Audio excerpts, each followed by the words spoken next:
Well, good morning, good evening, good afternoon, everybody. Welcome to Zwift Live broadcast of the RCC Championships. This is a series of races that have been put on by Rapha out on Zwift. It's been qualifiers all the way up until these finals. We've got men's and women's racing. I'm Nathan Guerra. I'm just here for the top of the show because I've got, for our host today, I've got Borg, a well-known cycling and esports host, as well as the CEO and founder of Rapha, Mottram. So they're going to take us through all the racing. Let's go ahead and head on over to the boys as the riders, the women are just jumping out on course, and OJ and Simon across the pond going to do a little bit of intro about everything that's happening out here today. So enjoy the racing, everybody.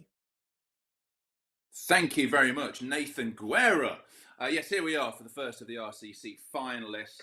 The women's race is just starting off. We'll jump into that in a second. I was going to introduce myself as what I did, but Nathan's done that, so I'll simply introduce myself as number 4482. Alongside me is numero uno, number one, Simon Mottram. Does your card say number one on it? My card says number one. Yeah, it's the only time I'm ever number one, and it's I dine out on it every day, basically. Yeah. Did you mention there was a number 0? There is a number 0, yeah, and it's not just fiction. It's not just a myth. His name is Ronald. He's a great friend of mine. He made me a business proposition, in return for which he got 0000 as his RCC number, and it was a very good proposition. So he absolutely got it, and we've ridden together many times all around the world. But we've had 0, 1, and 2 together many times, which is good.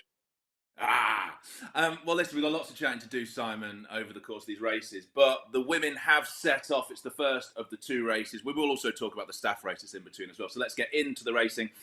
We are on, I believe, the Bell Lab of the Crit City. As we get in there, we'll talk through some of the riders as we go around. It's gone off. It is a 12-lap race. You see them all in the fabulous RCC kit. You have done a bit of Zwift racing now, Simon. How did you find it?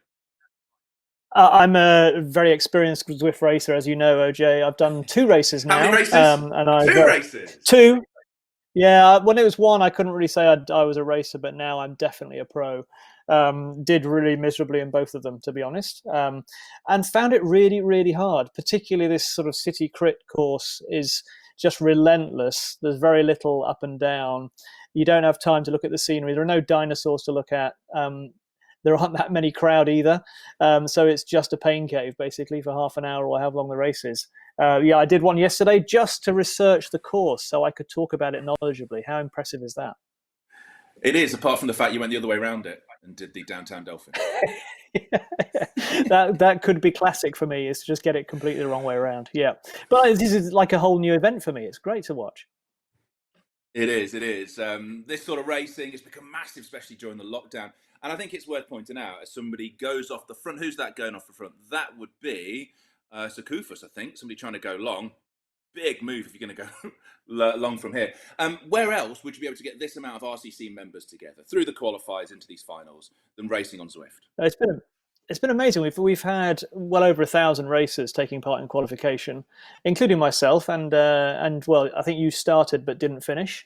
So yeah, we've had people from all over the world. I was in the race for about a minute. And then my own fault. I did it on my laptop because my laptop would be, and I planned for this. I tapered for it. I'd not drunk wine over the weekend. I'd done a deal with my wife that she'd have the kids so I could have an hour to get set up and warm up. I'd done it all. And then I put it on my laptop because it was going to be more secure. And I turned my iPad on.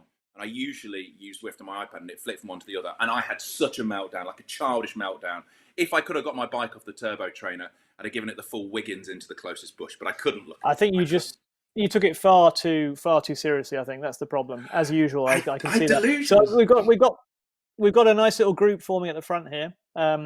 My hot tip for the win is Annalene from London, who I know and ridden behind a couple of times. She's super, super strong Dutch woman who lives in London. There's a chap called Dominique Gabellini who RCC members will probably have heard of. If not, they'll recognise his face. He's been a Rapha friend since day one and is a hardcore Frenchman. And I remember when he first rode with Annalene, he came back to me and he had glassy eyes and he was basically said he's now seen the future of women's racing. So just bigging up Annalene there. Katie's in there as well. Katie Kookaburra from Manchester. good friend of ours. She's Well, in there yeah, too. she's my tip for the race, simply because I'm an RCC Manchester member. So I've got to go with the hometown Why are girl. You you can a see her there. Manchester We just member? actually looked What's at her. that She goes, about? because I live in Manchester. Are you in Manchester now? Yeah, I'm in Manchester. Where did you think I was? Obviously, because this is done It over the looks internet. I've lived in Manchester for years. it looks too warm to be Manchester, and it's not raining, is it? Do you know, yesterday was beautiful. So the reason I didn't race with you on the Crit City course was I got delusions of going outdoors, and I used up all my time, so I couldn't jump on Zwift later on. But yeah, today the wind is blowing. I'm actually wearing shorts, and I was tempted to try and text somebody inside the house because I'm outside in my pain cave. I was tempted to see if somebody could bring me a blanket because it's absolutely freezing out here. There's no heating in here.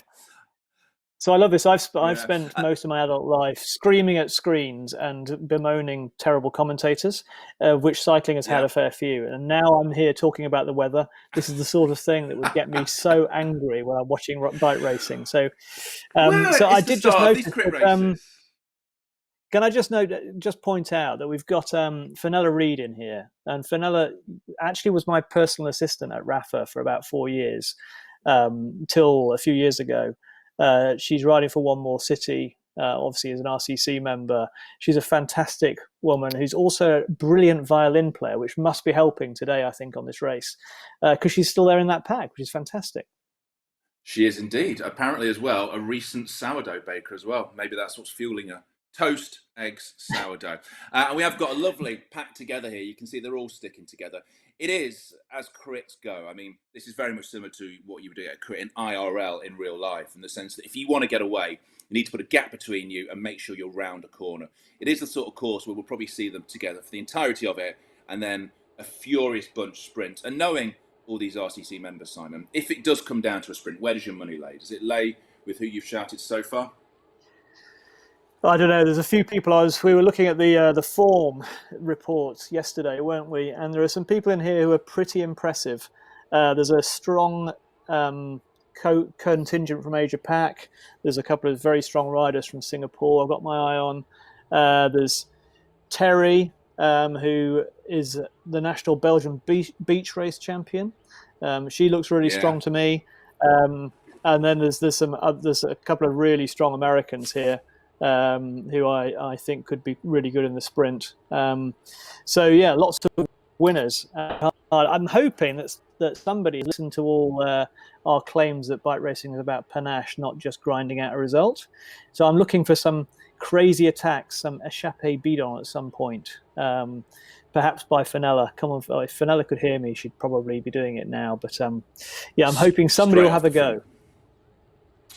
This area right now, yeah, like I didn't rollers, yesterday. if anyone's going to put an attack in, yeah, this is a good place to put an attack in, because you can really ramp the power up and try and get away and get around one of the corners if you're going to put an attack in. And what we found is, I was talking to Matt Stevens, who's been around Zwift a while, obviously commentates a lot on it as well, with the Zwift races that are going on. What he's saying is, we're finding that a lot of the people who are very good at Zwift, the people who are winning the races, the top in Zwift power and things like that, that it's almost becoming a speciality now, because that ability for half an hour, for 45 minutes to go super deep, to put out that amount of power, is actually a specialism. So you're starting to explain why I don't do very well on Zwift. Are you an Audaxer then? Deep. Well, I don't know. I think I'm an old school cyclotouriste, probably. Yeah, more like an Audaxer than a Zwift sprinter, that's for sure. I've read the labels in Rapha products. It's all about the glorious suffering, isn't it, Simon? It is. So this is the cobble section. So when I was doing this yesterday, this was largely downhill, and I felt like a god when I was doing the cobble section, because I thought, hang on a minute, I'm enjoying this. Maybe it's because I ride off road most of the time now, and I'm feeling the uneven surface. But today they're going the other way around, so they just went uphill slightly. Yeah, you do feel it as well. If you're watching this Zwift race and haven't ridden on Zwift before, it does look quite easy until you're actually in there. And that amount of power, especially when they're knocking out, I mean, we can look at the watts per kilo that they're doing right now. Katie Kookaburra knocking out 4.1, Sheehan as well, 3.3, just to stay in the pack. I mean, these are massive amounts of power, and you really do feel it, Simon, don't you? As you're coming around here and you're trying to hold on to the wheel in front of you.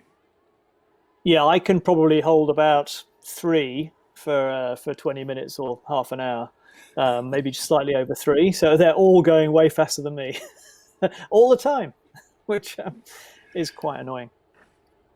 Yeah. Do you think will these be a national thing now, these RCC champs? I think so. Will they be I don't think yearly, it's going annually? away. Yeah, well, definitely, we'd love to do it annually. I think we've been amazed by the amount of people who've got involved. And what I think is really interesting is that the RCC's gone from being a sort of very much a physical community, which of course we're still trying to get back to riding together as much as we can, as soon as we can. But actually it's become much more of a virtual community as well, just through necessity.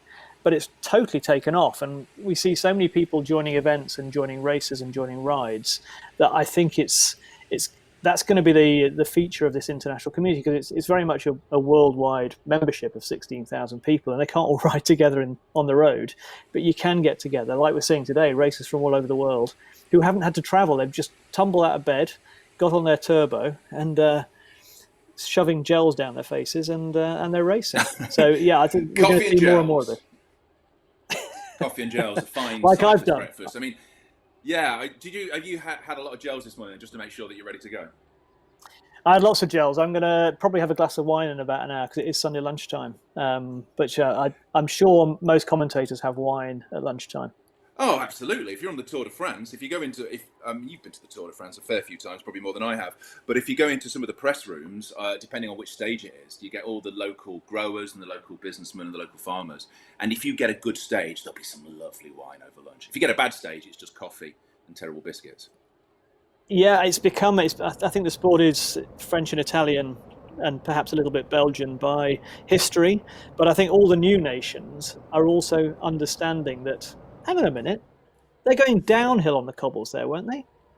They are, because we're going the other way around it. We're doing, basically, the Bell Lab is the other way around to the downtown Dolphins. So what they do, as they're coming down that's where you'd see a lot of attacks. And this is, with this course, you come down here, back out, and then round into the big straight. But the pack all together still, as we are 9.3 kilometres into this. So not getting far off halfway through the race. I would have thought at some point soon we'll start seeing some attacks, but that is a decent bunch we've got together there. It depends. How long do you think this is going to take? What do you think the elapsed time is going to be at the finish?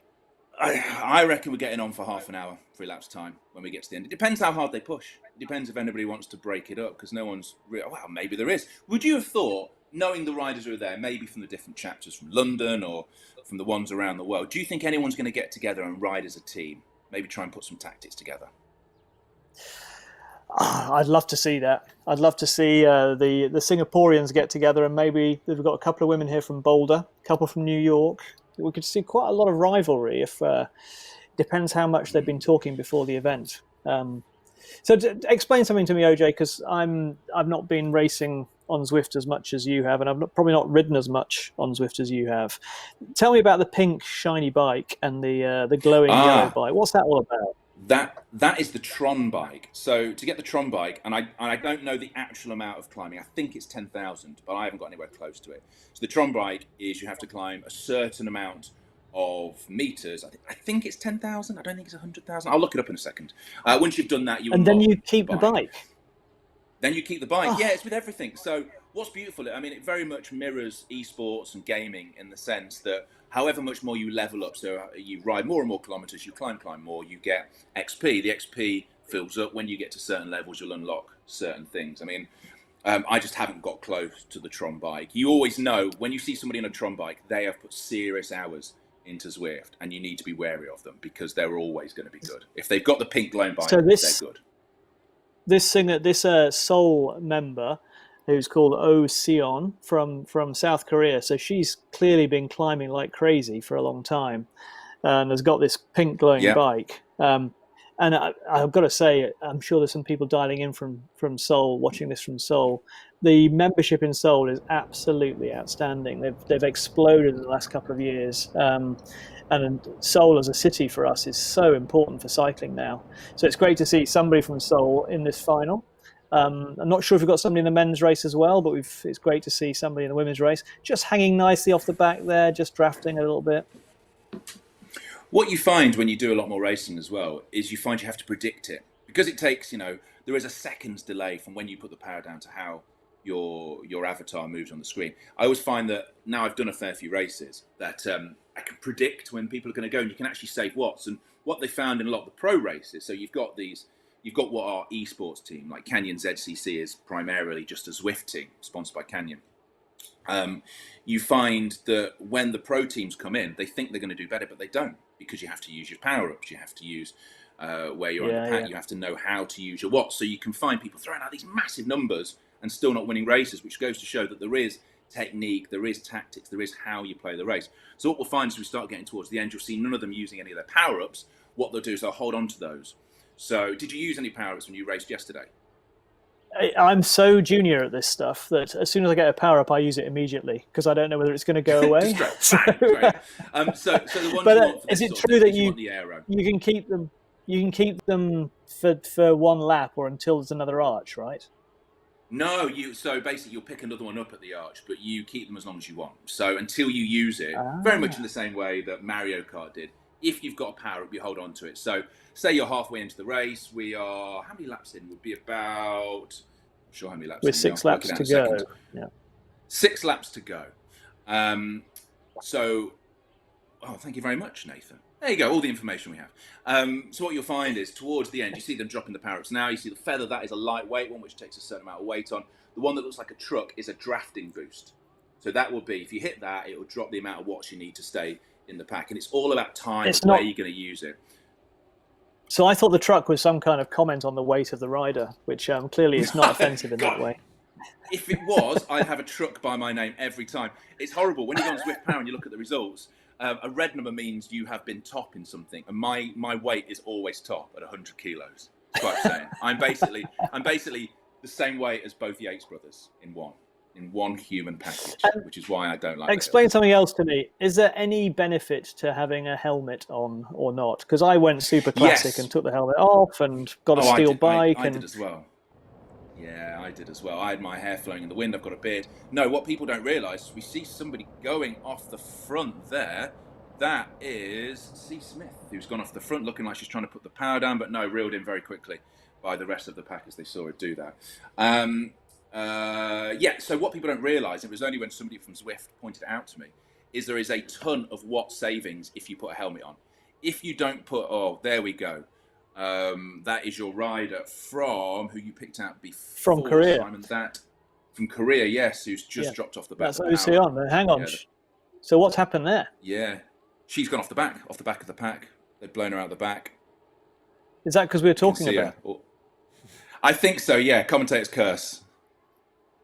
But yeah, on the subject of the helmets, if you put the helmet on, you will get an aero boost. There is definitely an aero boost. It will save you a few watts. So even though I must admit I did the same as you, went classic and took my helmet off, if we were going to really go for it racing wise, we'd put the helmet back on. So some women here have not got their helmets on. So they just no. They've got so much panache and so much form that they don't care. Yeah, or they just don't know. There should be a panache prize for this. No one thought of the panache prize. Well, there should be. I think we'll talk to the chaps at Zwift about that. Yeah, I definitely want to see a bit more of the panache coming in. I found it very hard to make myself look as panache-full as I thought I should using my avatar. So I've got a few tips. Well, there. what you need to do, you need to unlock the sunglasses. I should do that, but then they're sort of Oakleys and stuff. So, no, I actually struggled to get my legs nice and tanned without looking like I was not from Yorkshire. I'll put it that way. So it's very difficult to get the right cycling tan look. So, hang on, we've got a bit of a push on going on now. Yeah, this is Nguyen going straight off the front. This is where you'll see people putting attacks in over these rollers. It's very sticky as you go over those. So if you get it right, and I find if you spin your legs really hard through that bit, you can almost get off the front. And what they're trying to do now is trying to whittle this down, see if they can get the pack a bit smaller, as we are, getting towards 4 laps towards the end of this race. This is when I think we'll start seeing people attacking. We'll start seeing them trying to make a selection as they come through. And if you look at the watts per kilo, it's all starting to fire up now. We see 6.2 from the Nguyen. Terrifying. We see, Fanilla's putting down some big power. That's amazing, and not surprisingly, there's some Aussies in there doing some damage, as you'd expect. Check that disc wheel out. I hadn't seen that until I was watching the semi-finals. I've not seen anyone with that disc wheel before. As we watch Brash and the disc wheel she's got on the back, that is beautiful. So how'd you get that? Very lovely. I have no idea whatsoever. No idea. If you look at the amount of, so I've ridden a fair amount on Zwift, and I've loved the racing, really do love it. That I have not unlocked anything as cool as any of these bikes so far. At some point, maybe in the future, I will do. So Simon, if you were in this race right now, you're at this point, would you attack or would you hold in the pack? I'd hold in the pack probably, but then people who know me know that I would just attack at a stupid point just to have the glory for about 5 seconds and then blow up and disappear in tears. That's probably what I'd do, but I like to think I'd tuck in and I would bide my time. They've still got another 10 minutes or so of racing to get by, and it's a lot of watts. That's a lot of power to put down. So I'd be hiding probably if I was sensible. Oh, that's. I mean, I remember talking to the editor of Pro Cycling, whose name escapes me right now. I think his name is. I remember him telling me about. Jeremy No, Whittle? no, not Jeremy Whittle, the editor who is right now. I can't think what his name is. He's a Japanese drummer at the same time. Yeah, he. I've got a copy of Pro Cycling. No, it's not behind me. He was telling me about it. He said the way to race is to be a rat, to be sneaky. Don't do any turns on the front. Yeah. Sit in the wheels the entire time, and then when everyone looks tired, you attack. Yeah, which is the Bernardino quote, isn't it? When everyone else looks tired, that's when I attack. Which I don't think is really me, but when everyone else looks tired, I'm probably more tired. Yeah, well, we were talking through it. We were talking through Zwift tactics, and somebody else said to me, you know, if they look tired and you're tired, they're probably more tired than you. And I was like, no, there's no way I'm more tired. I'm actually going to bring in Nathan right now, who's got a microphone with him, to talk us through that wheel setup on that bike, that amazing back wheel. Nathan, what is that wheel? Yeah, so excuse me there. Thanks a lot, OJ. So the setup that you guys were just talking about there is actually one of the fastest setups that you can get out on Zwift. If you go to ZwiftInsider.com, you can actually see all of the different bikes and wheel setups and what their times are on different courses. And different wheel setups and bike setups are better for flat versus climbing out on Zwift. And so this setup specifically is probably the best crit setup, flatter course that you could have currently with this S-Works Venge here. Definitely the fastest one. You've got the Zip 808s and the 858s. The 858s have a little bit of color on them on the front there. Slightly faster, just a little bit faster than just the regular 808s. So that's the setup out there. It costs a lot of drops. I think I just actually bought the 858s, and I believe that cost me 1.5 million drops. Drops are something you earn in game. You earn them in game by sweating. So that's why they're called drops, is you earn them with every pedal stroke. 1.5 million for those wheels, that 858 there. Yeah, I talk about drops. I've never been as sweaty as when I've cycled on Zwift, to the point where my wife will now not let me in the house. She's put a box for me to chuck all of my clothes into before I'm allowed back into the house after being on Zwift. You have to go naked across the garden. Well, I have had to, in the past, run naked into the house, yes, which is weird because we've got overlooking neighbours. But in her words, "You're disgusting, don't come in the house like that," was a direct quote. So I've been getting this completely wrong. I've been getting this completely wrong. So I've, gone for aesthetics. I've got a classic bike. I've got nice grey hair. I don't wear a helmet. That's all going out the window. When I'm next on Zwift, you're going to see me on some as aero as my drops will allow. Deep section rims, pointy helmets, all the things I would never wear on the road. I'm now going to transform in Zwift. Do you know what? I knew about the helmet thing. I've still not put a helmet on myself. As we see, with 3 laps to go, they're starting to use up their power-ups. I would say, when we get with 2 laps to go, we probably won't see any power-ups whatsoever, because they'll hopefully, or if we do, it'll be ones they don't want.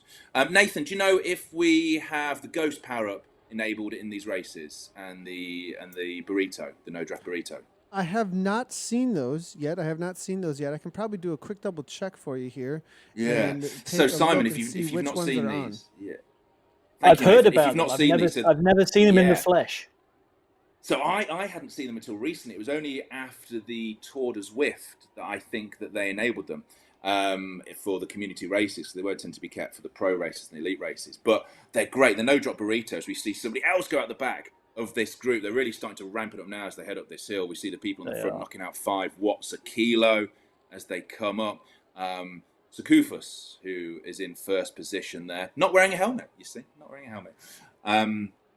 That's class. That is total class. That is power. Yeah, the power they're having to throw down just to get around this course and keep out front. And you know, at this point, this is when people will be crying onto their turbos. You're just willing your legs to give up on you, which I tend to find every time. So Brash is pushing on. She's spent lots of time on the front. She's obviously feeling confident, I think. It's that wheel. If you've got the drops wheel, then you know you're going to be fast. Have you raced crits? You must have raced crits in the past, Simon. No, we've. I'm very good at. No, I'm not. I'm not very good at organising them either. We've organised lots of crits, and I've been to lots of crits, and I've never raced a crit. It looks absolutely terrifying to me. If you remember, we organised the Smithfield Nocturne. We set that up back in 2005 or 6 was the first one, and I used to go to that every year. And we'd stand on the side on the boards, and the speed they go around those corners, there's no way I would ever race a crit. Far too dangerous for me. I got asked if I wanted to take part in one of the Red Hook crits, which is where they do it on the fixed gear bikes, of which I immediately said, and I've said yes to many stupid things throughout my life. It was supposed to be filmed for something, but there was no way. And it was partly after I saw that pile up. Did you see? I think it was the London round, as we go through the banner for 2 laps to go, where I remember one of the motorbikes stalled and they all came around the corner and piled into the back. And I was like, there's no way I have the skills to race on this course or would be able to get around something like that if it happened. Yeah. I totally agree. You may know that Justin Williams, who's the US crit champion, is one of our athletes and a good friend of ours. And I spent quite a long time riding with him in Mallorca at the end of last year. And he was talking about racing Red Hook. You know, he's won fixed wheel criteriums, he's won road criteriums, he's nighttime criteriums, he's won them all. And he just says that time for him slows down completely. And it reminded me of Mark Cavendish saying the same thing. Every second for them lasts about a minute, and it has to be like that. Otherwise, there's no way you'd be able to compete. That ability to still think clearly in a sprint when you're tired.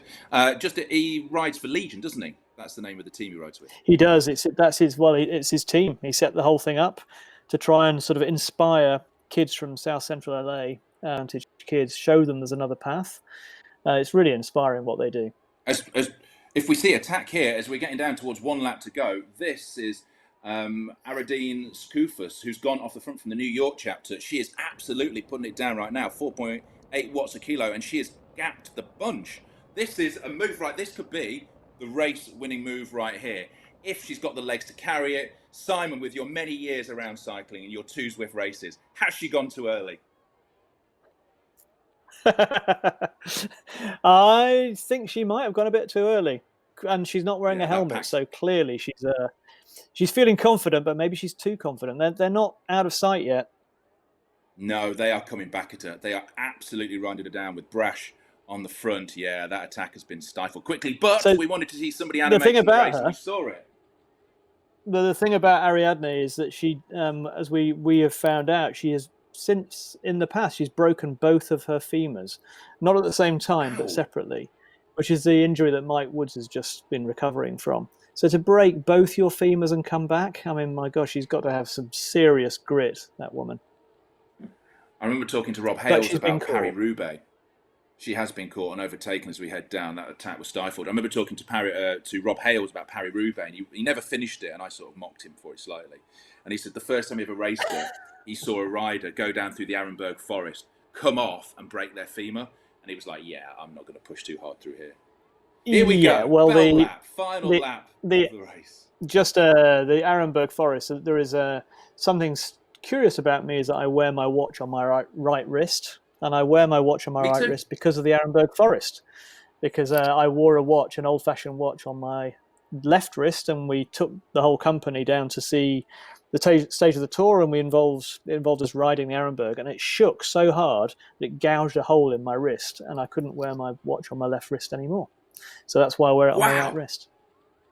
Yeah. Well, there you go. Didn't exactly break my femur, though. No, I wear mine on my right wrist, but I don't even have a cool story about it. I just do. Right, here we go. This is the final lap then. Final lap. We're down to what, about a kilometre left to go as they come through here. It's going to be a bunch sprint. Who's your money on? Lay your money on it. I'm going to put my money on Brash. I think she's pulled this together. She's shown she's the strongest rider. I'm going to put my money on Brash. Where are you going? Oh, I think Vi from Seattle's looking really strong.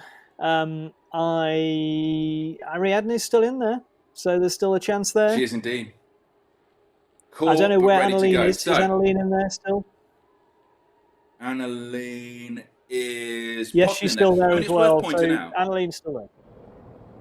We've got a group of 9 riders as we head down towards the end. It's worth pointing out, I have only ever commentated on a race once before in my life, and that was with Rob Hales during the Tour of Britain, where I got very obsessed about the Nelson's column for reasons I can't totally remember at the time, as they come down here. So my history of calling sprints is very minimal. Do you want to call the sprint, or shall I, Simon?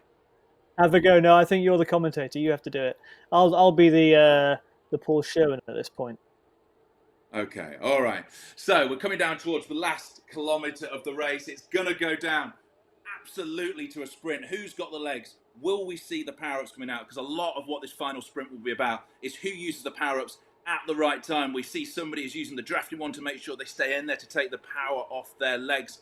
That is Brash. That is my tip for this. As we see her lay the power down, look at that orange number, 12.8 watts a kilo. She is off the front. It's Bosma. That is Bosma off the front. Well, there you go. That would be my pick for the top. That's Annaline destroying them. Oh, wow. Look She's at not that. there yet. Tron bike. Through the lap. She takes first position. That was your call, wasn't it? As they sprint for that was second. My call. And it is. Well, we'll have to look at it. We'll have to look to see who won it. What It's a win photo. that was. You called it. You said she was going to win it. It's like you know what you're talking about. The 2019 Zwift Dutch champion, solid RCC member. She's in the Rapha That's shoots. the only well. I've ever She got a takes prediction the win. right. I don't believe it. So you saw the power there, though. She threw it down, and just nobody could stay with her. Very good. Very good. And so you say you've seen that in the flesh, then? Here we go. Seen Here is the Annaline replay. I've seen Annaline riding very gently for her. I wouldn't be able to see her if she was riding hard because I wouldn't be able to keep up. So, no, she's great. She's been in a number of our photo shoots as well. She's a good friend of the brand. She's fantastic. She's got a very, very long ponytail, which obviously is the secret of her success. So this is a replay, right?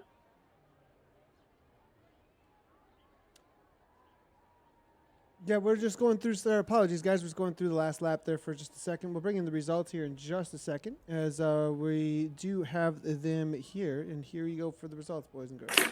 Hey, Nathan. Go ahead. Oh, go on. I was going to say you could tell us what actually happened on that last lap because I don't think OJ and I were particularly on the money. Well, it does look like Annaline. That was a good call, actually. 32.02 coming out of the Netherlands there. Lucy Brash there for second place there, coming out of Great Britain. There's a solid almost 2 seconds, though. So that opening up, she obviously saved with a 12 watt per kilogram kick. She'd been sitting in perfectly for a crit style sprint. Lisa Pomeroy. Pomeroy, there's a familiar name, actually, coming on through for third place there, coming out of Australia. And then Terry Fremur. Out of AHDR, the Aussie Hump Day ride there. And those 3 coming in, we'll be able to see in the replay in just a moment here. It looks like Iradine Skufas, followed up by Hisayo Kaneko, and then Casey Smith, V. Nugent, and then Claudia Barron. I thought Claudia was going to be in the sprint there, but she's racing at elevation. It looked like her heart rate was pretty high up there, riding for that Canyon ZCC. Katie Kookaburra featuring as well there, 10th place, it looks like. So solid results all around. That was OJ's tip. Yeah, it's Katie Kookaburra, well, 10th. top 10.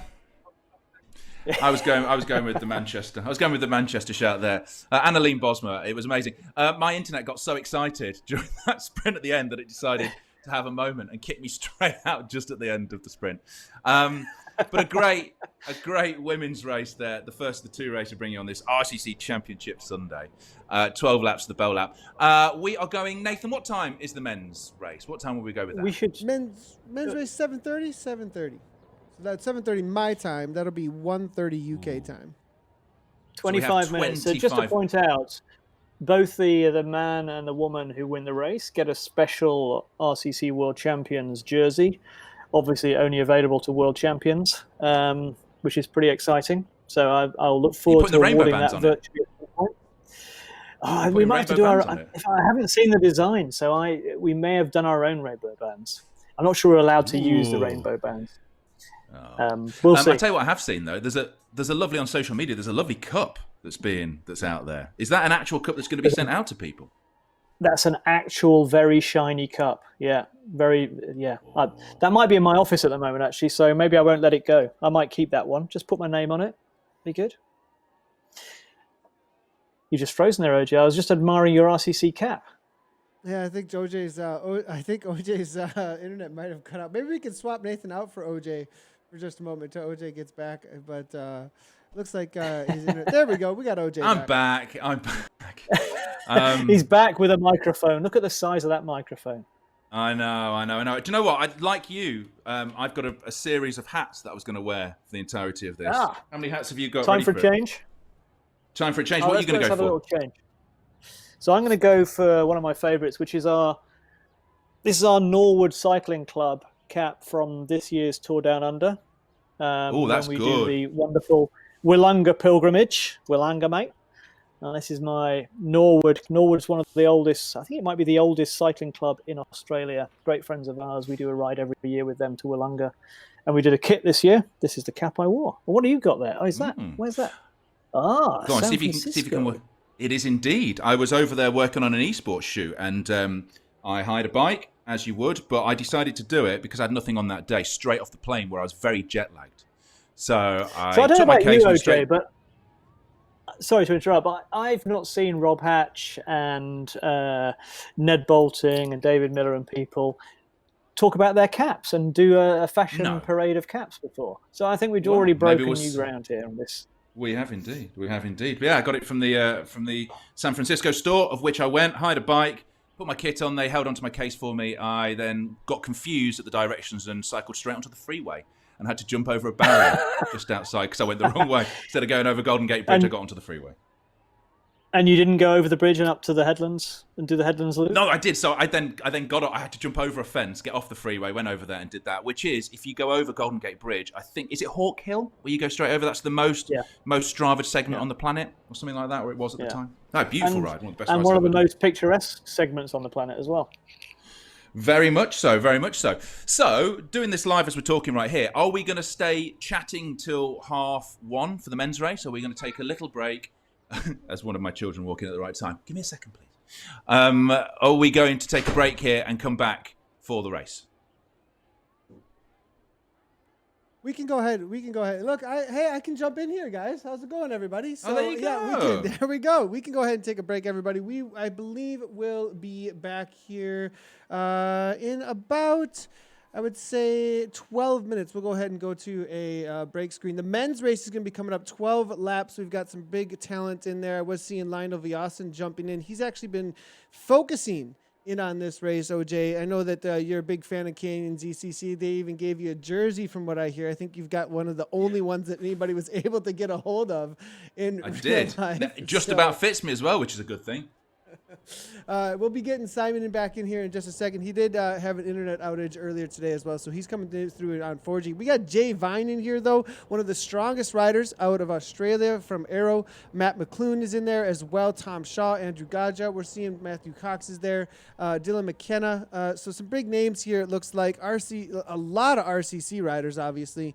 So that's they're all RCC riders. Well, obviously, but they are today. In Zwift Power, there's a lot of tags with the RCC in there.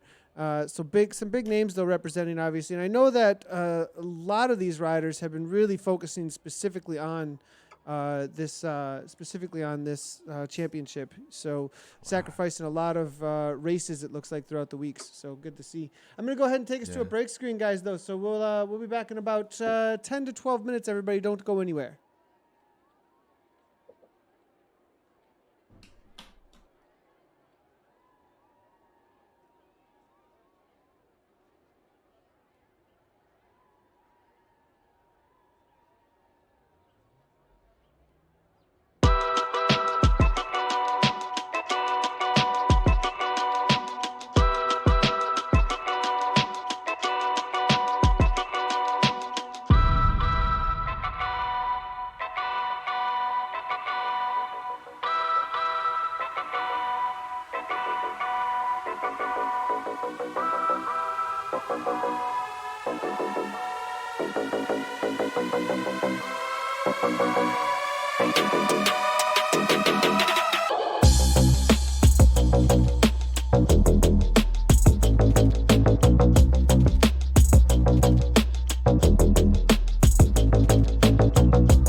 Well, welcome back, everybody. We are here for the RCC Championships on the men's side of things. I'm Nathan Guerra. I've got above me OJ Borg and Simon Mottram, CEO and founder of Rapha Cycling. And good to see you guys back here. We're going to be jumping into the racing here. We've got 8 minutes to the start of the race.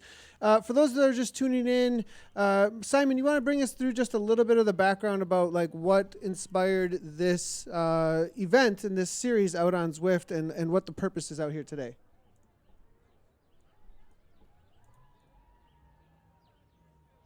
Simon, you with us there? Hey, yeah, sorry about that. I just rejoined, had to reboot. I missed your question, Nathan, I'm afraid, but I'm delighted to be here, and I'm hoping some people are dialing in to watch this packed field of very strong racers from the RCC from all over the world. Some of my friends are in there. There's some ringers in there. There's some people, frankly, I'm surprised to see there. But it just goes to show you can do anything online. And I won't say any more. Well, just wondered, so what was some of the inspiration behind having this specific championship? You know, I mean, obviously, we're all riding indoors a whole lot right now and just what inspired some of this, and what was the thoughts behind it coming together for this championship and having the finals and everything? Yeah, well, we've obviously in this difficult time, we've seen so many more rides happening online, and I think we've done over 1,000 rides and races with Zwift, just with Zwift alone. So it's been something which has been building, doing in worlds for a long time. We'd love to do something in person, but that's pretty hard when you've got members all over the world, 16,000 of them. So this is just the perfect format. So it really kicked off a few months ago when we started to do some planning. You got on board, which is brilliant. And we've had now calls all over the world for the last couple of weeks. I joined the EMEA qualifier. I just say I joined. I don't think I featured largely in that race, but I finished, which was good. And it's been holding our attention now for a couple of weeks. It's been great. Great. Awesome. OJ, first race out there with the women being taken down, it looked like, by the Dutch, and that was going to be Lean. That was a pick coming from Simon there. It surprised me a little bit. I mean, but that was a crazy kick to the line. Now looking forward to the men's race. You know, I have a feeling it might, you know, I was surprised it stayed together. It was a very cagey race, the women's race here. It was, but then I've seen Crit City be cagey lots. And we're doing exactly the same. It's the bell lap again for the men. I don't think this is going to be as cagey. It's a bigger field. I think we're going to see some people, especially if they've been watching the broadcast so far, the stream so far, with Simon saying you wanted to see panache and people attacking and animating the races. That's what you want to see this time, isn't it, Simon? That is, and I think we're providing our own panache, aren't we, OJ, with our little cap. And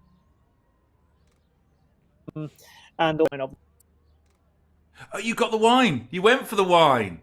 Oh. Now you don't see traditional cycling commentators drinking a glass of wine through the start of a race. Little Burgundy, yeah. So I think we'll be keeping you entertained as much as we can, given that we have no idea what we're doing. But I think there's some hot tips to watch in this one, and who is your seeing tip? some Who of the is qualities. Your tip for this? Oof, well, it's really hard to pick one rider. And in fact, I just heard that Wade Wallace is a DNS. He's not making it. He just sent me a message. So Wade, the founder of Cycling Tips, who helped me. We are on 4G. We are on 4G with Simon. You did have an internet dropout earlier in the last. I just had to. I must admit, because I mean, this is the world of the internet and broadcasting from home. He set up Rapha. Yeah, we got Simon back. We got Simon back. Yeah, we got Simon back. So it's good. We got Simon back. I just froze for a bit. I tell you who you did. Yeah, my pick for this race is a guy who I follow on Instagram. I've seen he's been great through all the Zwift races that I've done. Is Lionel Vuhassin, who is currently, Nathan, the number one Zwifter in the world. He was talking about it. What makes you the number one Zwifter in the world? How do you get ranked as number one? Yeah, so I just headed on over to zwiftpower.com and see if he's still holding on to that. He did do a post about it. Now it is, OJ, you'll be familiar with this. If you were going to play Overwatch or Apex and you were ranked number one Predator in the world, how quickly could you lose that? Oh, seconds. Exactly. Gone. So it's very similar. It's very similar, except for we don't have races going on quite as often as we have Apex games going on, right? So or Overwatch games going on. But if somebody jumps into a race that's right up against his ranking, his elo could drop down if somebody does get a better elo ranking. So there is a reality that at any moment he could lose that. But 233 races he's got. He's A+ right now. Currently second in Z points. It looks like he's just might have lost Z it. Points. Yeah, at Z point. Now that's Z points. So Simon, I'm going to take a look here and see where he's at with the ELO rankings, though. But he may still be holding on to first place on ELO, though. We'll have to see. Yeah, well, so that's all very that. interesting. I just think Lionel may be a lovely guy. But if he's that good, then we can't want him to win, can we? I mean, that's like wanting Lance to win the Tour de France. You can't want that. So my heart says Dr. Taka, partly because Mr. Chan, Stephen Chan, is a great friend of ours from Melbourne. He's been a member since day one. He's got the lowest RCC number of the field, 309. So he was a member within about 5 seconds of us making it live. And he's a great guy, Dr. Taka. Watch out for him. But that's my heart. My head says potentially one of the Nero guys. They're ringers. They shouldn't really be doing this because they are racers. That's a bit cheating in my book. But I think, maybe Cooper from Nero, or maybe Simon Fitch from Taipei or Switzerland via Taipei. He's looking strong. All strong riders. What's been beautiful about the RCC, especially when you go out on the group rides and things like that, is it is competitive when you're out there, but there is a friendliness around the competitiveness. And I've always quite liked it. When I managed to get out on an RCC ride, which isn't as often as I'd like to, jobs, working nights, having kids and the rest of it. But it is always, if you get in the right group, it is always fast. It is always competitive. How many rides do you get out on, Simon? I do a couple every week. That's it's basically my social life. So I love it. I absolutely love it. And the great thing for me is that I can ride with RCC members all over the world. So some of these guys in this race I've ridden with in different parts of the world, or ridden behind in parts of the world. But yeah, everyone's very friendly. If there's a little hill, it'll always push on. Do they try and beat you when they see number one there? Yeah, so we have a rule in Rapha, which you may not know about, OJ, which is that when we get to the top of any climb on a ride, I have to go over first because I'm the boss. It's totally ignored by everybody who works at Rapha, and frankly, it's totally ignored by people from the RCC as well. So, so I never do anything. You should have that enshrined into club law when you send out the captain's letters. It should be like rule number one is never go over the climb quicker than me. I would have thought sacking would be a good enough reason to obey, but that doesn't work. So no, I think we'll keep that one as a nice story. So we're about to start. I think we're counting down. We are indeed. 40 seconds before we go. We can see everyone at the start of a race on Zwift. Everyone is on their virtual turbo trainers on the line. And what you'll find, and you'll have found this from your couple of races so far, is that when the flag drops, everyone goes absolutely hell for leather. Absolutely. The power and the speed off the front is one which takes your breath away. The only thing that I've come closest to this, Simon, is at the start of a cyclocross race. And I've raced a couple of the Rapha Supercrosses, which, may I say, the inclusion of a tequila shortcut is the best thing about cyclocross, and more races should have it. That means one of my children probably handed you a glass of tequila. That's good to hear. Was that the guy? Because, I'd like to say thank you to him because he didn't mind when I missed. I was so tired, I missed my face and threw it all over myself. He gave me another shot so I could still go down the shortcut. But we're off. We're off the line as we start off. You can see the amount of power. Look at the orange numbers on the right-hand side of people. Absolutely throw it down to make sure they're in that lead group. So interesting to see Kieran Lewis off quite quickly there. Kieran used to run our Melbourne clubhouse till quite recently, so he's somebody I know quite well. He's been doing a lot of Zwifting, but now I hear he works for Zwift, so I reckon he's probably got some secrets, and Nathan's probably helping him behind the scenes. Well, I've actually been racing plenty with Kieran, and he's plenty strong right now. Me and him have been going back and forth in plenty of races. I raced him out on Richmond for 3 laps a few weeks back, and that was an absolute sufferfest. He needs a little bit more of a sprint kick, though, so he's going to have to maybe break away, perhaps, because I was able to nip him at the line. So we'll have to see how this goes for Kieran. Good to see him out there, though, today. Yeah, he's a bit of a skinny climber, I think. 100%. Definitely more of a climber here, but we'll see. I mean, good FTP, maybe able to make something happen. Can be very difficult to break away though on this course.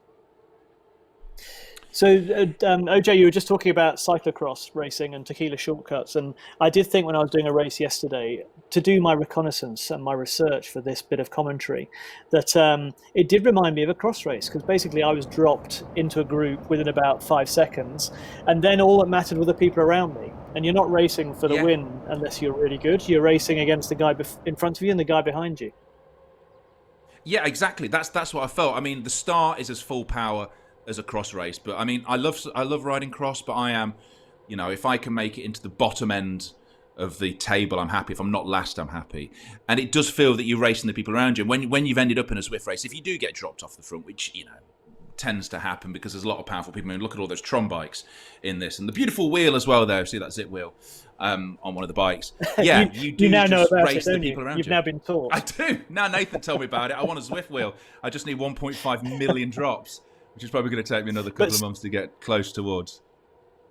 So good to see some people here that I know and know of. So Andrew, I'll just call out Andrew Gadger. Andrew's RCC number 1233, 1233. So very early in, and he actually lapped me in my qualifiers. So and gave me a call out. So thank you very much, Andrew. He's actually a doctor in the NHS, which means we've all been clapping him every week in the UK for the last few weeks. So that's probably bolstering him and giving him more confidence.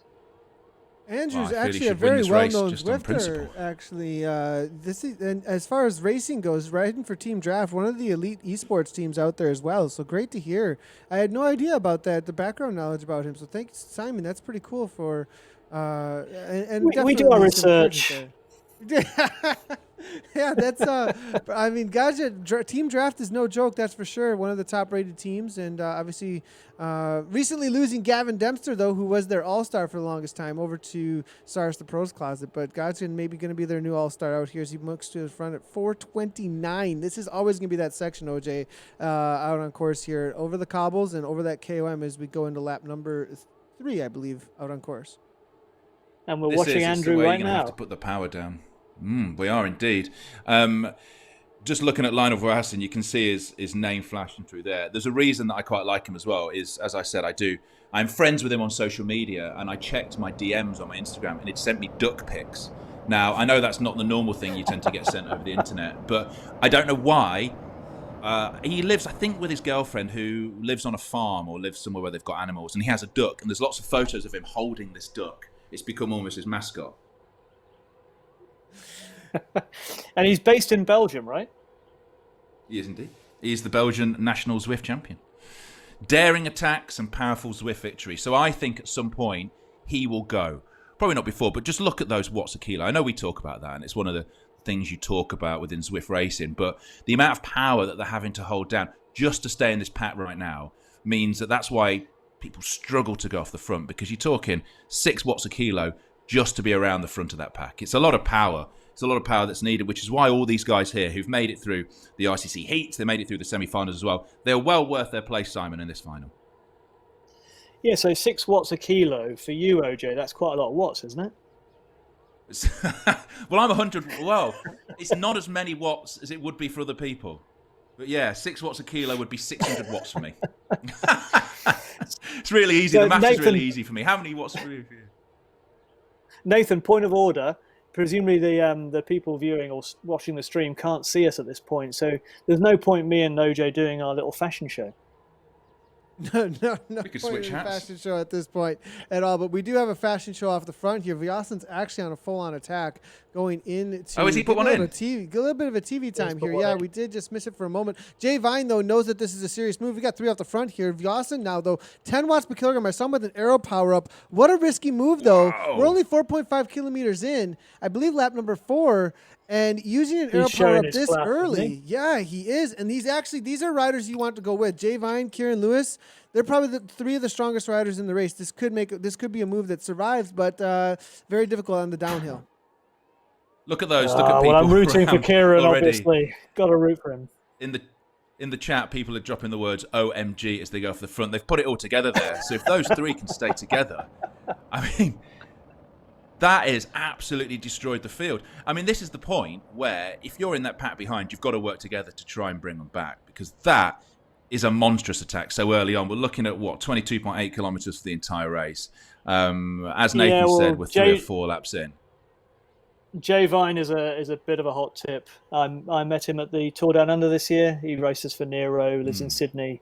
He's super strong rider, and got lots of racecraft. Don't know whether that counts in Zwift. Probably different racecraft, but he's been doing this for quite a while. You definitely need racecraft in Zwift. You definitely do, to know when to go, to know when to use your power-ups as well. There is definitely racecraft. And they're pulled back in. The Pam's brought them back. As well. He's definitely one of the more experienced out here, too. He's been racing Zwift with us for years now at this point. Last year, NRS, I believe, series leader, Pat Shaw, always on the commentary talking about how Jay Vine's the one to watch out for in real life as well as in Zwift. A lot of times shows up to the chop races for his workouts as well and just hammers 5 to 6 watts per kilogram the entire time. What has been great about this time during the one of the positives during the shutdown, especially on Zwift, is the fact that you can ride with all of these amazing riders around the world. You'll just be casually riding up Box Hill on Zwift, and then Cavendish goes past you. It has been lovely to be able to do that, which you wouldn't be able to do normally in real life. I've had a few thumbs up from some pro riders recently, which it's about as close as you can get to meeting your heroes, isn't it? Very much so. I must admit, Cavendish did go past me on Box Hill, and I really tried to stay with him, and I think I lasted about 14 seconds until my legs blew up. As we see Lionel go off the front again. So Lionel's gone again. Yeah, they're and followed by Kieran and Jay Vine. And this is what we want. We want an exciting race. We don't want it all just to go down to the end where it becomes a sprint. I think he's trying to soften this pack up, Simon. I think keep putting these attacks in, see who can bring it back. I think he just wants to see us to see his nice pink bike, doesn't he? It is a lovely bike. Lots of TV time for Lionel. Oh, yeah. So what we got here in the front back, we've got Jay Vine, Lionel, and Kieran Lewis as well. I think what Nathan said, that they are the strongest 3 riders, but they're not managing to get away from this marauding bunch. So about this cobble, and what does that do to the riders when they're riding over it? Is it harder to ride? Does it make things more difficult? It actually does slow the riders down. Nathan will be able to tell you. It does slow the riders down slightly, yes. And if the opposite direction is even more difficult. You want to punch prior to it, because if you try punching on the cobbles, it doesn't go quite as fast. But as you can see here, look at the chase group behind. There's a solid chase group around a corner here, almost out of sight. I don't think that they're coming back. So those attacks have whittled things down. So it wasn't for nothing, that's for sure, because they were able to put in some serious hurt, I think, into this pack. Now, we do see a counterattack off the front, and that's going to be Hebsgaard here from Hout Route A and B. So the Danish rider here, 6 watts per kilogram. These are some solid moves. This is going to make the hurt on even more so after riders around the attack. 184 beats per minute, as you can see upper left-hand corner here. So I think that we're going to have a very animated race unless the riders do get a little bit too tired out.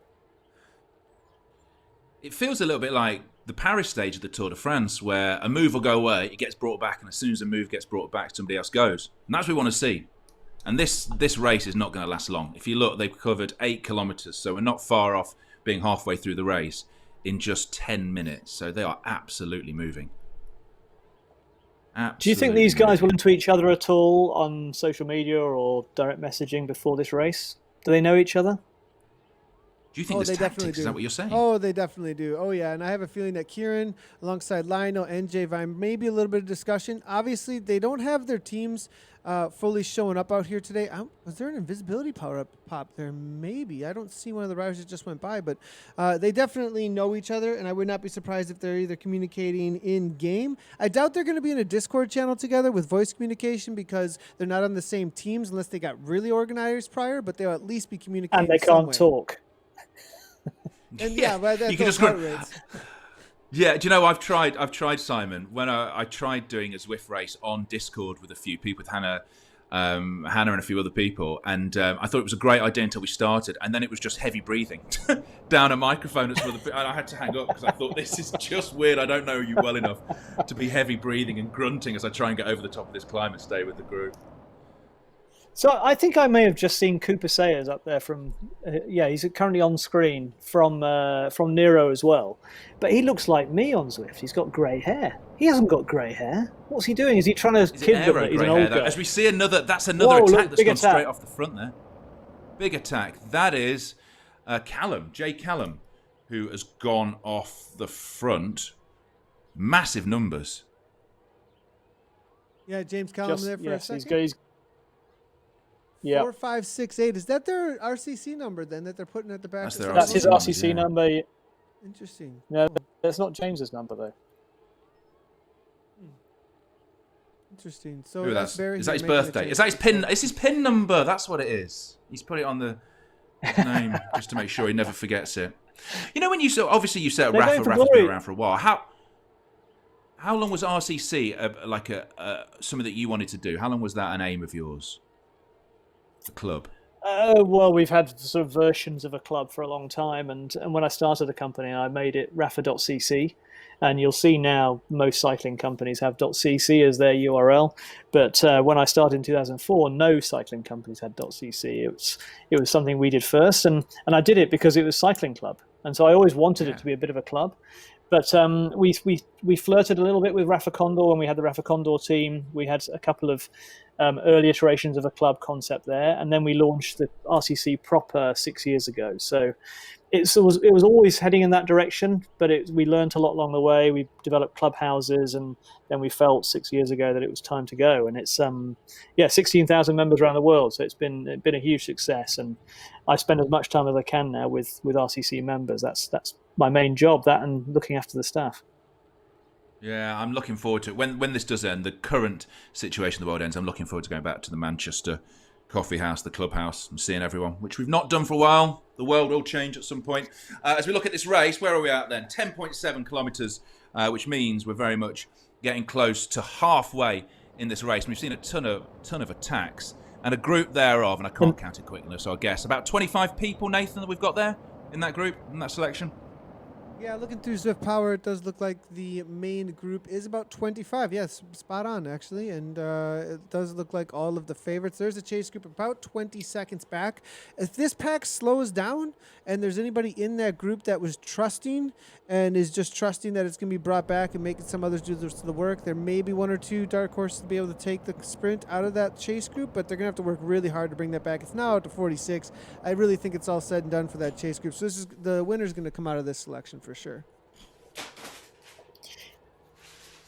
They're interesting, these races, aren't they? They're a little bit like real races, and then they're very different in other ways. The bit I thought was like a real race when I raced a couple of days ago in the qualifier was sitting there at the start and looking around you.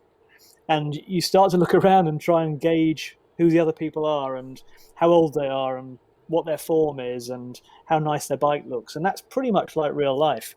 And in fact, yesterday when I did a race, I looked around and I saw a guy in an RCC jersey with grey hair. And I thought, God, that's me. It could be me. So I decided I had to beat him. His name was... Did you beat him? His name was Trinidad, and he's from Brazil. So he's called Fausto Trinidad, if he's watching. Good to meet you, Fausto. He's 46-year-old from Brazil. And I just had to bloody beat him. That was my goal. I got away from him. I have a horrible feeling he beat me at the end because I came 32nd. So I think he may have beaten me.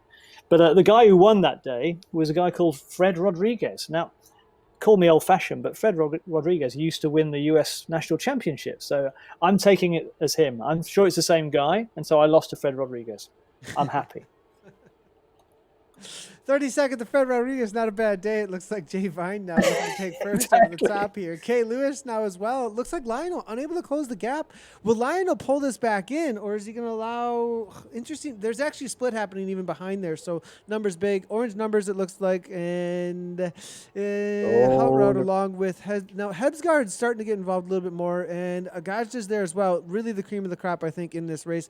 Now, those NCR riders, they're playing a little more cagey, sitting on the front, allowing the pack to do the work for them as these aero power-ups get popped. A lot of aero power-ups early on. That means that these riders are hurting because you usually want to save those for the sprint. That's what you find. You find that you've got these power-ups. You think, right, I'm going to save it to the end, and then just get dropped by the bunch, and you feel like you've got to drop them at that point. But it's definitely moving right now. all the power all So over tell the me place, about and these taxing to get away. one of you guys. Tell me about the burrito. How do you get one? What does it do the for no drop you? burrito. So I hadn't seen one until a couple of months ago, and then I saw one in a race, and I saw them all using it really quickly. The burrito is, so Zwift has a drafting mechanic. If you sit on someone's wheel, it'll be easier like it is in real life. If you drop the burrito, for the amount of time I'm not sure, but I think it's 10 seconds, the person behind you can't draft. So if you go for it, so if you drop the burrito and sprint, and they try and sit on your wheel, they're not going to get the drafting boost, is how the burrito works. And I think it's called a burrito because obviously if somebody spent the afternoon eating Mexican food, you don't want to sit behind them. And I saw somebody on one of the Tour for All races, one of the pro races, winning a race, I think, using the burrito and ghosting at the same time. Is that allowed? Well, I'm not sure. Can you drop both at the same time, Nathan? No, you can only have one at a time. Yeah, I thought it's only one at a time. It's in you can chain them, so you could hit the burrito, and then as soon as that finishes, you could hit the yeah. So if you got lucky ghost, enough, if you've and you're got both going together. through, if you're going through a banner and you happen to pick up another power up you want to use immediately while you're using the other power up, then yes. Now, this is an interesting situation, though, here with Kay Lewis, Jay Vine, and V. Austin still off the front. The catch has not been made, and that group is having to work very, very hard to bring this back. What's really interesting as well is that there is some team tactics going on here, as Jay Vine is on the same team. You can see NCR in the name there. The other NCR boys, Sayers, as well as there's one other NCR, McKenna. They're just going to sit in and not going to do work. They're not going to be doing any work, and they're allow Vine to go away here. That takes a lot of firepower out behind. 6 seconds. They need to hold on to this downhill. If they hold on this downhill, it might be all over here. Wild Dog's now trying to come across knowing this is a threat. That's going to be more power that's not in there. Sayers, interesting, though. Why is he working for the group? I do not understand that because Vine's ahead. Maybe some love lost between the teammates. I love that. They're also Rapha sponsored team, Nero. So obviously my heart is with them. They're used to wearing our gear. That must give them an advantage. They're used to our aero product. Oh, that's secretly written into this specific. Just kidding, everybody. It's not written into this event, but this is really spread out at this point. There's some Jay Vine's dropped off the front, hasn't he? Just looking at that there, Jay Vine. Who's sat on the front right now? Then let's see who's in number one. Here's Vine right now, second place. We've got a lot of lap traffic coming through right now, this is actually a tactical section too. When you go through lap riders, if you can get somebody to sit in on a sticky draft, next thing you know, you're at their watts per kilogram and their speed. If you sit on them, you are done. I mean, you're going backwards real quick. So you kind of have to boost through some of the, give a little kick to get through some of that lap traffic. Because we're looking at the top left and you see the watts per kilo that these riders are kicking out. It's still massive. I mean, it's one of those things you talk about a lot on Zwift. How many watts are you knocking out? Because that's the metric. That's how hard you know you're working. Yeah, exactly. The 200, 300 watts in the upper left-hand corner, always being able to see the watts that are the raw watts. On the right-hand side, you can see their watts per kilogram there. Jay Vine currently 5.2, 4.6. So that's going to be their weights in kilogram. Their weights in kilogram into that wattage there. So that wattage in the upper left-hand corner is going to be divided by their kilograms, and that's going to give you that watt per kilogram on the right-hand side. Lewis attacking again. He just continues to just be relentless. I think this is because Lewis does not want to sprint. I really have a feeling the WP Taz rider just does not want a sprint situation. I saw Angelo Di Veroli in there as well, just back there, and he's in the group still. His nickname is the Italian Stallion, so you've got to fancy Angelo for a bit of action. I always wanted to be a sprinter, I must admit. I love the dynamic sprinting way and how fast they were and how great they looked. But unfortunately, I don't have sprinter's legs. However much I've tried and I've wanted it, whenever I've sprinted for a road sign or sprinted on Zwift, it's just never happened. It's never happened. Do you remember the most famous sprinter of the late 80s, early 90s was Jamaluddin Abdul-Jabbarov? Do you remember him? I do. Well, I remember the name. Yeah. Yeah. So he was the Tashkent Terror, and he was a complete nutcase. And one of my good friends gave his firstborn son the middle name of Jamaluddin after Jamaluddin. I thought you were going to say Tashkent then, or Terror, which would be different middle names. Sprinters are a different breed. Yeah, they are indeed. Just that ability to A, have that power at the end, and B, to throw your body at it. I mean, I remember Cavendish talking about the fact that he'd crashed loads and he just knew how to fall. That was until he crashed on the start of the Tour de France that started in Yorkshire. The Tour de France, yeah. Yeah, he's definitely done his time learning, hasn't he? Yeah, bouncing off things. So then, 17.5 kilometres are gone. We will be ending at 22.8. So how many laps left, Nathan? What are we on? 3 laps to go? 4 laps to go? We're going to be, I believe it's going to be about 4 laps to go. We're just going to double check here as we do come through. It does look like 3 laps to go. It's going to be 3 laps to go as we come up. And they're all at 4 or 5 watts per kilo. They're absolutely hammering along. So this is the point I would have thought where somebody is going to have a serious attack to try and stay off the front. You think, okay, 3 laps to go, 6 kilometres. The fact that they're going at 50 kilometres an hour, there's it's not going to be long for them to hold it if they can. So I would have thought now is when you go. You see everyone sort of slow down, you put the power down, go for it, because you could possibly Kieran's got to try away. again, hasn't he? Now we're watching Matt McClune. I'm just going to, out of sight, I'm just going to put my LA cap on. Yeah, Matt McClune, in honour of him, he won Best Amateur at the Redlands Classic last year. Redlands is a really hardcore race in Southern California, so he's obviously a tough guy from Total CC. Good to see McClune out there. He's riding for the Bad News Bears actually now, which Timothy Rugg put together in Zwift. So Timothy Rugg leading out a new representation for In Real Life Pros. So good to see McClune with Total CC in the name there. We actually ran a virtual Redlands last weekend out on Zwift, which is great to have. Yeah, that was a good time. And we just announced the Gila, so that'll be happening in 2 weekends from now with 3 stages. So on the front, though, there's got 2.5 laps to go. Interesting to see. I thought this was blown apart, all back together. I think they're going to calm on down. There may be a flyer, though, that says, okay, I'm going to take a risk, especially if they don't think they can win a sprint. I think definitely. I think some point in this lap, I'm putting it out there, someone's going to go for it. If you've not got the sprint, why would you try holding on for this? Is Lionel a great sprinter, or is he better for a break? Very much an all-arounder. He's got a sprint. He's not the best sprinter in Zwift, but he's the definite all-arounder that could win it on a good day and a good timing for sure. Jay Vine, though, I would definitely put my chips on the line there. We are getting a couple of social medias coming on through. Jimmy Halfwayland is in the house. Good to see Jimmy Halfwayland in here, letting us know that he thinks he's on for Vine for the win here. So good to see. Bring in your predictions. We'll try and bring them in through the socials, everybody. Good to see Jimmy. Sad to see him not having a moustache. Do you know, I shaved a moustache in yesterday thinking I might do this with a hipster tash and decided it was a bad idea. Shaved it off this morning. Well, have you ever rocked a moustache, anyway, Simon? So it's fine. Well, no, I do. But have you ever I've done it the last couple of years at Tour Down Under. We did it with Team EF last year, January 19, when we first launched the team. Everybody grew a mo, and we did as well from the Rapha organisation. So then I met my wife on a holiday on the way home, and she gave me 1 hour to shave it off. So it didn't last very long. Did you think about maybe trying to keep it and rocking it as a Tom Selleck for a bit? Yeah, Tom Selleck of the riding world. I look a bit like Freddie Mercury. It's a tough one. Lionel's called it. I think it has calmed down. Although is that a lap rider that's coming back in? I think it is a lap rider. No, Lewis is off the front no, again. He does not want to sprint. Kieran Lewis has gone for it. He's got to go. He has. He's laying it down as well. Look at those numbers, orange numbers. Everyone, you have an orange number. I'll have an orange number. As he goes off the front, can he hold it though? It looks like the pack has absolutely responded to that immediately though. I imagine the guys in Rapha, Australia, in Melbourne, are absolutely shouting their heads off at the moment for this guy. Albie will be up there. Chris Stack. They'll all be shouting.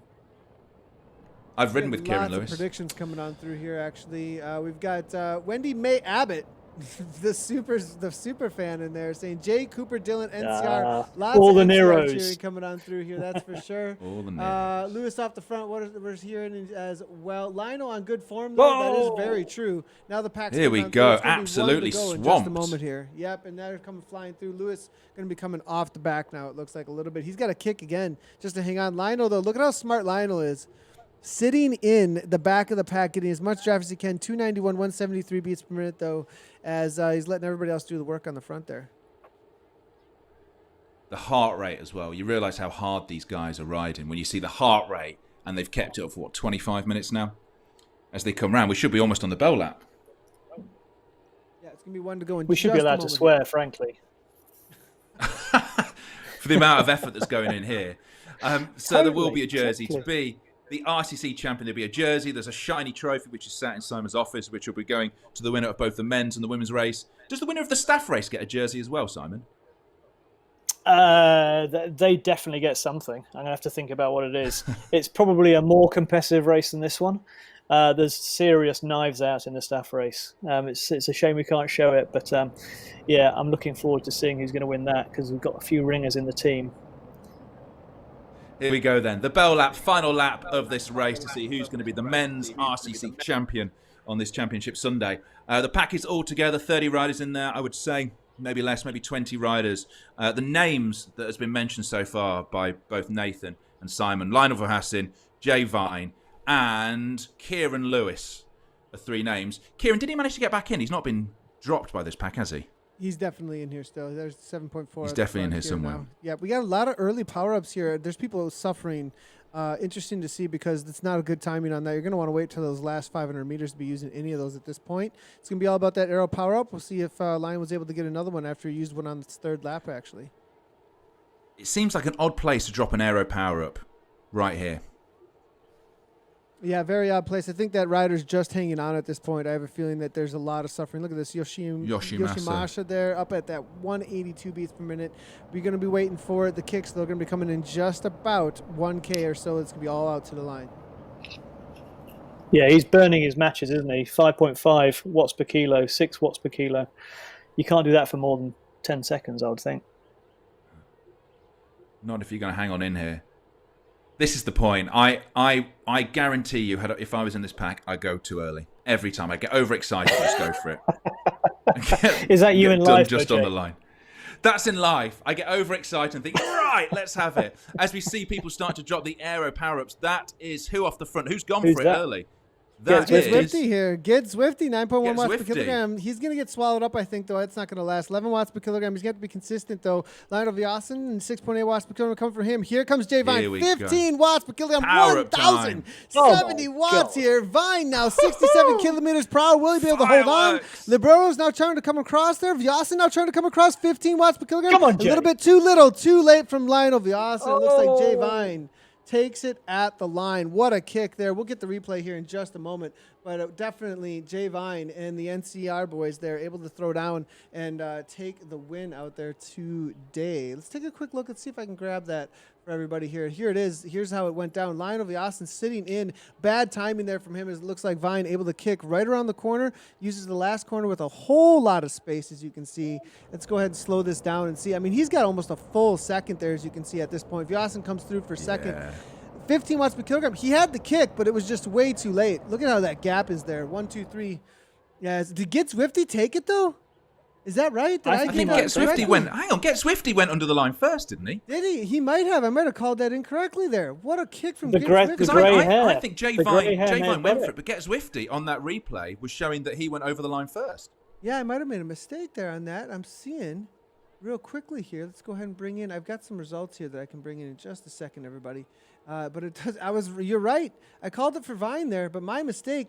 It was only 1/100th of a second, though. I mean, Vine was right there. The timing there.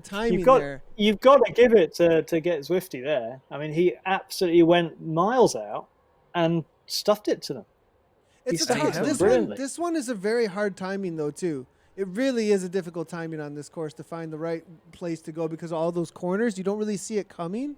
And so you've got to be super familiar with this course. Get Zwifty first, Jay Vine second, as you can see, Lionel Verhassen. Kieran Lewis coming through for fourth. Libero getting swallowed up there. He was leading things out for quite a while, but fifth place. Quentin Gordon looks like Nikolai Hesbegard, very strong rider on the day, but unable to hold on for a top 5. Yoshimasa Ata, and then it's going to be Matt McClune, your call out there, Simon. James Collins there as well, coming through for 10th place. So that is the results today in the RCC Men's Final Championship. Look how international it is as well. There are flags there from all over the world, all together. It's got to raise your glass to Mr. Zwifty on Zwift. He absolutely nailed that. I don't have a glass, so I'll just I've got raise a my Zwift. bottle. I've got On-brand an old bottle. school. I've got an old school Zwift logo water bottle. Look at that. That'll be the difference between us, Nathan. You race and I drink wine. You could drink wine in a Zwift race. I've been told who won the staff race, by the way. I've never tried that before. The staff race Who won has the been staff won. Who do you think won it? Who would be your call for winning it, Simon? Reese Howells. It is Reese Howells who won it. Yes, he won the staff race, came second on the qualifiers. Races Are you were kidding me? Really? He's the customer service manager who won the staff race. I'm on a flyer. I'm picking. I'm going to go and play some bets this afternoon down the bookies because I'm getting it all right today. Apart from it's been an absolute. Yeah, get Zwifty. It's been an absolute ball seeing these races. Thank you, Nathan. Thank you, Simon. Both for being Nathan, there. thank you for your intelligent interjections. You helped us to understand what the hell was going on. For knowing. So, Simon, here's the question. When are we going to Zwift race next then? I might do one this week, actually. Now that I've been given some of the hacks by Nathan, I can find all sorts of races. So I'm going to... I might just drop into some races and get blown out the back. It's good. Yeah, it's the best kind of work. With a glass of wine in hand. With a glass of wine in hand. The great thing was I did the qualifications and my FTP went up by 20 watts. So, that's got to be good, hasn't it? So I think I need to race every week and then I might become a monster. Yeah. Tell me what your FTP is. No, I can't do that. That'd be cheating. Cheating for who? It's been absolutely cool. I'm very small. I'm very small and very light. So it's very low. That's my problem. I've got lots of power. Unfortunately, I weigh the same as about 4 cyclists on the same bike. It's been an absolute ball having these RCC champs. Thank you, guys. Thank you to Nathan Guerra. OJ, thank you. Thank you to Simon Mottram as well. Number 1. And I have absolutely enjoyed this. And I'm guessing, Simon, at some point in the future, there'll be more champs for people to try and take these jerseys off the backs of the winners today. We're going to have some kind of seasonal series, I think, aren't we? Not just an end-of-year world champs. I think while the UCI and the others completely mess up trying to get the calendar organised, we'll just do it on Zwift. We'll create a great calendar. Let's just do it on Zwift. Simon and Nathan, thank you very much. These have been the RCC champs. Thank you very much for watching wherever you were in the world, and congratulations to the winners. Cheers, congratulations. Everybody. Right on. Cheers.